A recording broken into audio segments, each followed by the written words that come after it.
So I hope you enjoyed that video of me painting the fireworks here on New Year's Eve.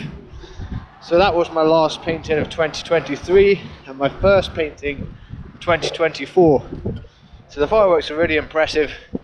They didn't last that long, so it was, I guess, quite a lot of waiting. They were over quite quickly, but I managed to paint them in. I hope the lighting on the panel was okay, because I brought my own light because it was quite dark. So I'm not sure how washed out painting will look in the video. But I hope you enjoyed that, and thank you so much for supporting my YouTube channel, for liking my videos, subscribing.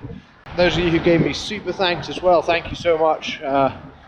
Really means a lot to me, and my YouTube channel's grown quite a lot this year, which is really nice, and it inspires me to make more videos. Thank you for joining me on this journey this year, and let's go on some more adventures, do some more paintings in the new year in 2024. So happy new year, take care.